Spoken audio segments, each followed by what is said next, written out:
Dikatakan jin asyik ni, kalau dia jatuh cinta kat perempuan, perempuan tu berat jodoh. The entity said to him, aku tak nak ada orang lain duduk kat tempat aku. Masuk rumah tu, dekat bahagian kitchen, I nampak ada orang terbaring.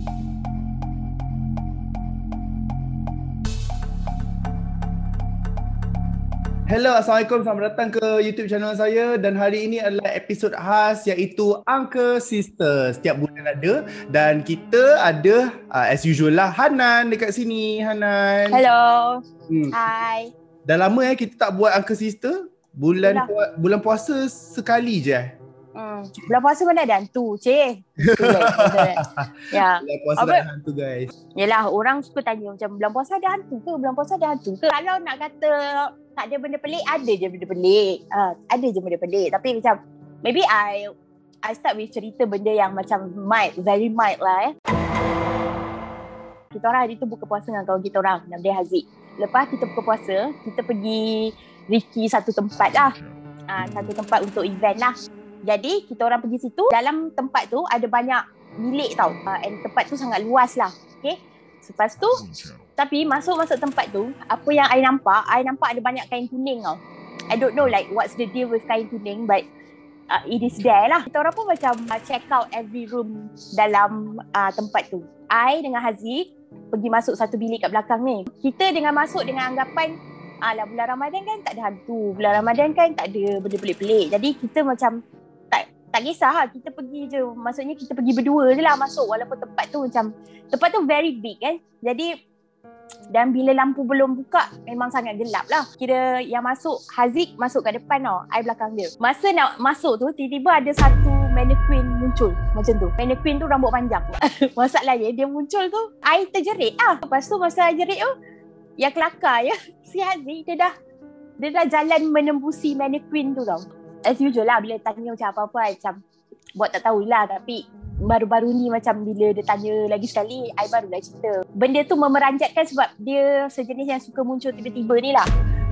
Dia muncul dan hilang. Time tu ada berapa orang? 7-8 orang macam tu. Lepas tu si Hanan ni menjerit. Lepas tu yang lain semua gabra. Macam tu aku macam serius lah korang Tempat tu memanglah dia ada highly influenced with Chinese punya ni lah, Feng Shui dan sebagainya. Betul. Tapi yang tak nampak lah kain kuning yang dia ni cakap. Actually tak nampak kain kuning tu. Kain kuning banyak dekat depan tu kan. Dekat poster-poster yang ada gambar-gambar tu. Yang backdrop dia tu. Sebab tempat tu pada masa yang sama adalah hall untuk diorang buat macam ada perkumpulan MLM macam tu lah kot. Dia buat seminar semua macam tu lah. Macam tak ada gambar macam tu. Okay, hari tu I tengah survey rumah. Ada dua sebab lah. Satu for my family, satu for myself bila I dah kahwin lah. Zul tak suka duduk apartment tau. So dia nak duduk rumah landed. Sebab dia tak, just for the sake of dia tak suka. Dia rasa kalau duduk apartment ni macam terperangkap dalam kotak lah. So basically, I'm looking for mana yang okay, yang tak mahal sangat, yang nice area dia. So, tapi description yang Zul bagi I, dia nak rumah tu secluded tau. Dia memang suka benda macam tu. So, hari tu. Tapi kau cari dia kat kawasan mana? Kau beritahu aku. Okay, so lepas tu, hari tu, one of my fishing friend, dia bagi tahu. Dia duduk dekat Kemensah, ada rumah 2 tingkat. Dia sewa rumah 2 tingkat harga 800 tau. Murah lah. Kalau tempat tu berantu memanglah 800. Okay. So aku macam, okay 800, okay lah. Lepas tu dia cakap lah, sebab rumah tu dekat dengan zoo, malam-malam dengar lah bunyi haiwan tau.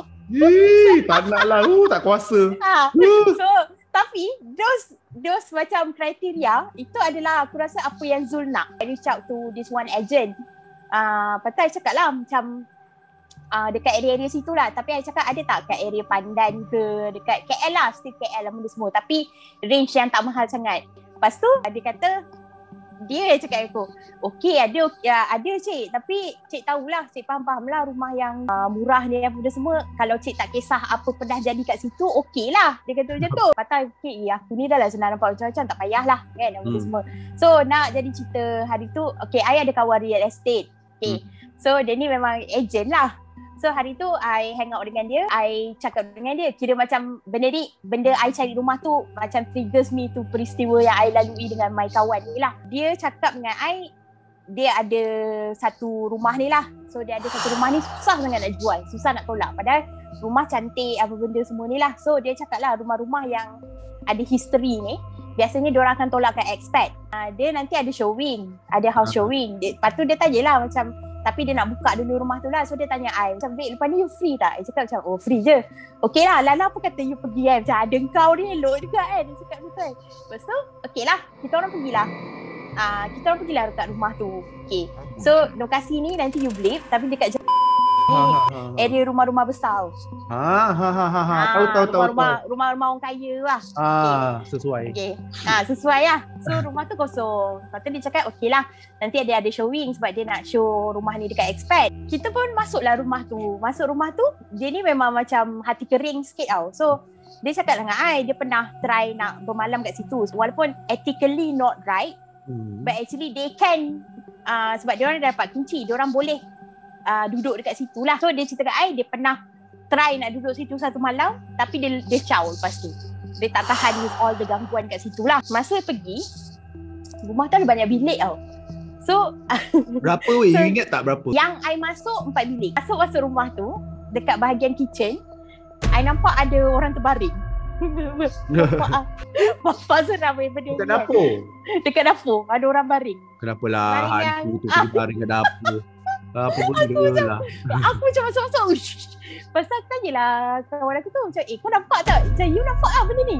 Dia kata, I rasa-rasa lah, I tak boleh nampak. Betul, kau tahu tak apa ada dekat dapur ni, apa benda semua kan? Lepas tu macam okay lah, tak nak banyak cakap, kita orang caw dia dapur. Lepas tu dia kata okay, let's see the room satu-satu tau. So rumah tu dah ada furniture.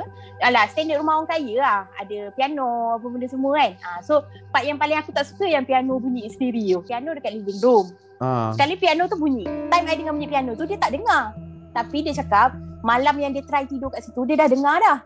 Piano tu non-stop main apa benda semua. So dia dah dengar dah. Lepas tu dia cakap, biasalah rumah-rumah macam ni kan. Lepas tu dia bebel lah pasal kenapa lah orang letak piano dalam rumah dia semua malam bunyi sendirilah benda semualah. Dia start lah bebel benda tu. Apa macam kira history dia nak sewakan rumah ni yang orang tak jadi. Dia cerita balik dia kata benda ni tak sure lah betul ke tak sebab dia pernah Google the history of the house. Kononnya dikatakan cerita dia ada satu family ni dulu pernah duduk situ. Family ni Eurasian lah. Okay. So the wife ada bukan mistress apa kalau lelaki. The wife tu ada affair. The wife ada affair. Kita panggil gigolo. Gigolo lah. Sebab kan bini-bini orang kaya kan, bini-bini sunyi. Oh ya ke? Oh memang gigolo lah. Yelah dia ada sebab the wife quite berumur lah. So dia ada affair with a younger guy lah. Anak ikan. Anak ikan lah. Senang cakap. Bila the husband pergi kerja, pergi trip apa benda semua, yang anak ikan ni selalulah datang rumah apa benda semua. So yang dikatakan satu hari laki dia balik, wife dia ni tengah buat projek dengan anak ikan dia ni.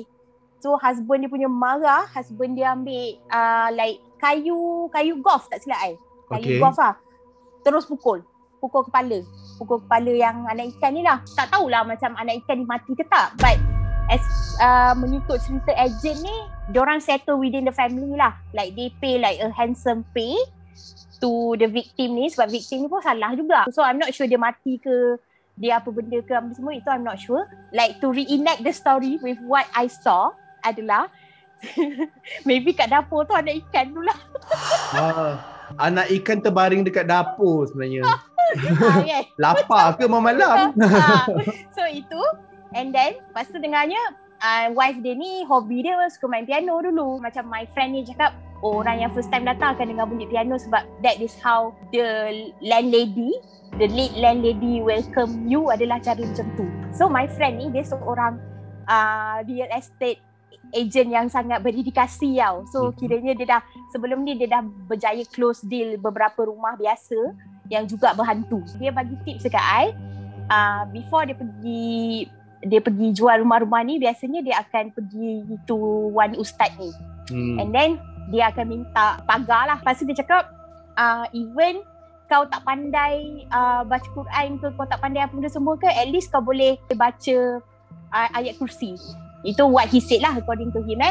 So ini adalah diceritakan balik, ini bukan cerita ajar. If better if you can azan in the house lah.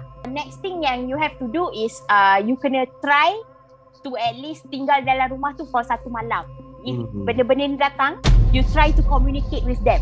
Dia cakap macam tu. Dia cakap macam tu. That's why I say some people like they are really like liberal or berani apa semua, they don't even care about this thing tau, this entity apa benda semua ni. So dia orang macam okay, bring it on. Macam tu lah. Among the houses yang dia berjaya jual ni, dia berjaya tolak ni apa benda semua, walaupun macam orang yang beli tu lepas tu kata macam macam oh ada gangguan lah apa benda semua, benda tu dia tahu je. Tapi macam dia hide the fact lah. Maksudnya, so I tanyalah macam selalunya apa yang you dengar kalau you cakap you communicate, like have you seen like the real thing in front of you? Dia kata I cannot see, but one night I actually communicated with them by they whispering to my ears and then aku jawab. Benda tu tanya dekat dia adalah siapa yang akan duduk sini, next ni siapa yang duduk kat sini, and then orang apa, maksudnya Hindu ke, Buddha ke, Muslim ke apa benda semualah. Adakah orang ni akan kacau diorang macam tu, kacau this thing lah apa benda semua, kacau sebab ini adalah tempat tinggal dia kata kan apa semua. So somehow my friend ni dia cakap macam oh okay, yang duduk sini ni semua diorang tak kacau kau selagi kau tak kacau diorang. What happened to this rumah yang dekat jalan yang dia caw ni adalah because the entity said to him, aku tak nak ada orang lain duduk kat tempat aku. The voice yang dia dengar tu adalah voice yang echo kuat gila. Aku tak nak siapa-siapa yang duduk dalam rumah ni. Aku tak kira dia siapa. Suara tu bergema dari atas. Jadi itu yang dia takut. Daripada tingkat atas ataupun daripada langit? Daripada langit lah. Maksudnya dia bergema di seluruh pelusuk rumah tu. Dia punya plot twist kat sini, itu ayah Pen. The last time I text dia, I tanya rumah dah berjaya jual ke? Dah ada orang duduk ke? Lepas tu kata patutnya dah ada, tapi orang tu kena COVID. Dapat daripada hantu terbaring lah tu. Sedikit interaction dengan kita punya ni lah, kita punya penonton. Tinggalkan komen anda di bawah. Apakah jenis orang ataupun real estate agent yang korang percaya? Adakah real estate agent yang macam cerita semua sejarah hitam rumah tu, dah cakap rumah ni berhantu, ataupun korang prefer untuk tidak tahu dan tahu sendiri kemudian? Macam mana korang pilih, A atau B? Tinggalkan komen ada di bawah. So konklusinya dalam cerita ini adalah, sudahkah kau dapat rumah untuk menyewa atau beli? Belum ya. Sebab semua rumah yang Zul nak, itu tunang dia tu nak landed lah, nak secluded lah, macam lepas tu tak ada bajet. Kau nak dapat kat mana bedah melainkan tempat tu berhantu? I takut nak kahwin tau sebenarnya. So, kau nak cerita bahagian tu kat dia orang? Tak. Okay. Yang tu aku tak cerita lah. Okay, ni bukan semualah, tapi normally perempuan, orang yang selalunya look forward to kahwin lah, itu adalah majority macam tu. Itu I boleh cakap sebab dah terbukti ramai kan. Bukan nak stereotype. Dan juga macam okay, hari raya ni sebenarnya, apa yang trigger aku, benda yang aku macam tengok aku agak annoyed adalah orang post gambar raya kan, perempuan single, caption dia adalah tak sabar nak salam tangan suami, tak sabar nak salam tangan tangan baru, tak sabar semoga tahun depan ada salam tangan lain. Aku macam mak bapak kau ada depan mata kau, salam je lah. Macam tu kan. So benda-benda tu trigger I lah. Macam okay, the time will come, chill. Tapi ada juga perempuan-perempuan yang macam I, maksudnya macam you dah ada calon, but because of banyak benda lah, you punya gamophobia ke, you punya takut ke apa benda semua, takut fear of the unknown ke, fear of commitment ke, whatever semua yang tak macam take your time lah to kahwin. So there are people like me juga. Pasal I keep on like postponing my marriage, and then my mom risau tau. So my mom cakap, sebab dulu ada orang yang pernah ubat I, dia cakap I ni ada jin suka. Tapi aku tak percayalah benda tu kan. Macam apa kan, macam tu kan. Tapi because I takut nak kahwin, I macam melambat-lambatkan my kahwin apa semua. baru-baru ni I balik rumah, my mom cakap dengan I, kakak, why don't you go to this one ustaz dekat Kelang ni? Dia ni ubat orang yang kena dengan jin suka kan. Macam my mom take it seriously lah, sebab there must be a reason kenapa you takut nak kahwin. Tapi sebab because of my mom insist, I buat research dululah. As usual lah, I akan buat research. Macam tak adalah, I memang tak ada niat nak pergi pun, sebab I rasa jin tak suka I. Hari tu I sembang dengan my friend budak-budak Shah Alam, budak-budak Kelang lah, because this ustaz is a big deal lah dekat area rumah kita orang. Perbualan tu tiba bawa kepada my friend ni seorang. Dia kata macam, apa kata kau sembang dengan kakak saudara aku? Dia ada masalah disukai oleh jin asyik. Dikatakan jin asyik ni, kalau dia jatuh cinta kat perempuan tu berat jodoh, lambat jodoh lah. Ada ke? Keluar ke carian? Jin asyik ialah jin yang jatuh cinta dengan manusia. Bila jin sudah jatuh cinta, dia akan selalu bersama dengan orang itu. Lebih-lebih lagi waktu orang tu sedang tidur di waktu petang dan malam. Ya Allah, jin ni pun. Kadang-kadang ada juga jin asyik yang tinggal di dalam tubuh orang yang dicinta itu. Wow. Kan? As you read it, macam what? Yelah, dah sayang sangat macam manusia bercinta lah. Asyik nak bersama je macam belangkas. Ingat tak dalam Motiviral dulu, kita orang pernah bawa ni orang budak yang sesat dekat Broga tu, berapa seminggu tu. Kan kita orang bawa Piyu Taha dalam episode tu. There is this very interesting fact yang Piyu Taha cakap dalam tu tau. Adalah haram hukumnya untuk mengahwini kaum bunian. Aku macam okay, first of all, sebab budak yang sesat masa panjat Broga tu, dia kata bapak dia bapak dengan mak jin nak kahwinkan dia dengan anak jin. Lepas tu aku tanyalah rupa bunian tu macam mana, dia kata rupa dia macam kita. Macam kita sebiji. First of all, kenapa doh nak kahwin dengan jin? Pertama. Yang kedua, kau tak payah sebut kat aku haram kot. Macam wait, aku tak ada. Siapa yang nak gila? Macam tu. Sebab it's scary. Macam tu lah. Okay. So thank you Piyu Taha for that information. Apa yang berlaku dekat budak yang sesat dekat Broga tu, dia kata macam dia rasa lama gila di dalam gua dengan bunian tu. Okay. Tapi lepas dah kahwin, syarat dia adalah dia akan lepasi satu sempadan antara dunia dan juga dunia bunian. Lepas tu dia tak boleh balik dah. So budak tu tak nak lah. So bila budak tu tak nak, dah tak jadilah kahwin dan sebagainya. Apa sebenarnya bunian? Aku macam never really, walaupun aku adalah uncle sister, aku tak pernah tahu pasal bunian ni. So nanti korang tengoklah episod dekat Motiviral yang ada Piyu Taha dengan budak sesat kat Broga tu. Dia kata bunian adalah jin. Sebab dalam interview yang sama aku tanya, kenapa banyak sangat macam ada pocong lah, ada pontianak lah, ada bunian lah. Lepas tu dia kata adalah jin sebab masa dalam gua tu diorang baca Quran yang bunian-bunian ni. So Piyu Taha cakap lah, itu adalah jin Islam. Tetapi dia memberi peringatan kepada kita semua yang sebaik-baik jin adalah sejahat-jahat manusia. So itulah keluar yang hukumnya haram untuk berkahwin dengan jin ataupun bunian, sebab dia punya justification adalah bukan fitrah, dia adalah luar tabi'i. So bila sembang my friend refer I dekat kakak saudara dia, kakak sepupu dia dah. Sembangan dia cakap bila dia pergi berubat, dia kena dengan ustaz tu, kata dia ni ada jin asyik ni suka dia lah. So dia cakap dia dah beberapa kali nak kahwin, tapi ada je problem.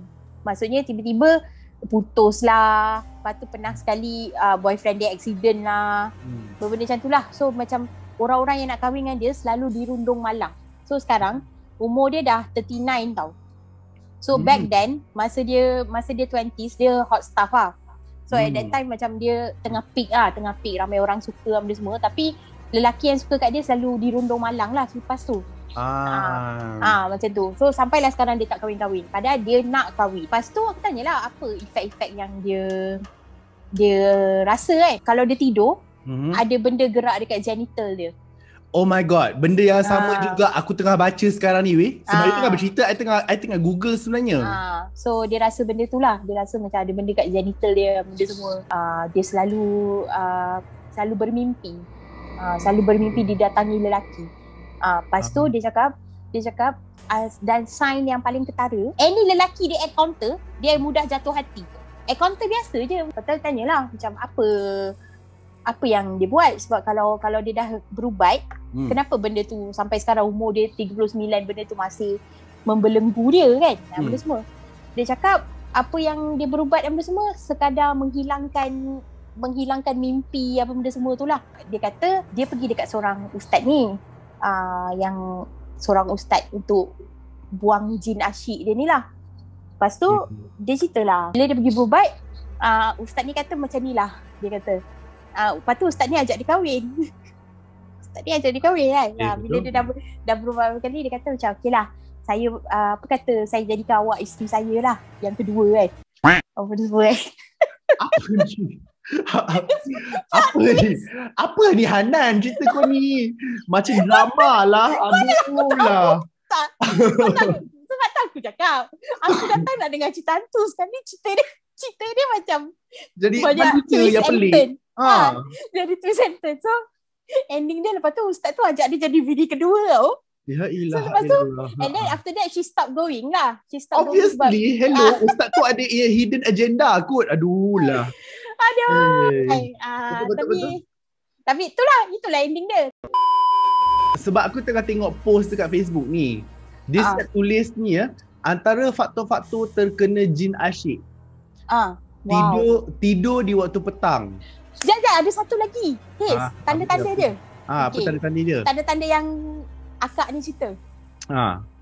Dia kata tanda-tanda kenapa dia bila dia pergi berubat, bukan dengan ustaz yang ajak dia kahwin tu, yang first ustaz dia berubat, kenapa jin suka kat dia? Sebab dia suka tidur bogel.